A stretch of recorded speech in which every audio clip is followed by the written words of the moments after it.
The previous sum only I will do. The one which I had solved using the trial and error method. X plus y equals to 7 and x minus y equals to 3. This was my question which I had done previously, shown you with the trial and error method. Now we will be using the substitution method. We are going first by this method.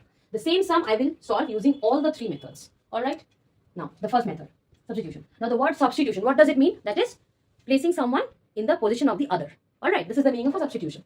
So using any one of the two given equations, you will make a variable as a subject of the other, or make a variable as a, frame it as a formula of the other. Like for an example, see here I will use this equation. So this is equation number 1, equation number 2.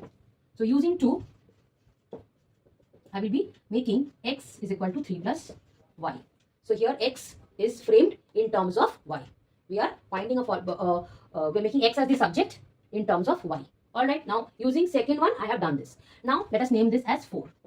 Now this value of x that I have got in terms of y, I will place this in the first equation. Alright, that is, now here in place of, what was the equation here? You will write here, putting 4 in 1. So you are putting equation number 4 in 1. Make sure, whichever equation you are using to make a subject, after making the subject, you will place it in the other equation. Don't use the same equation, the other one. Either you can make a subject using the first one and then place it in the second one, or make subject using second one and place it in the first one. It's not that always x has to be made the subject. You can also make y as the subject, following the same pattern. Using one equation, make a subject, place it in the other equation. This you have to keep in mind.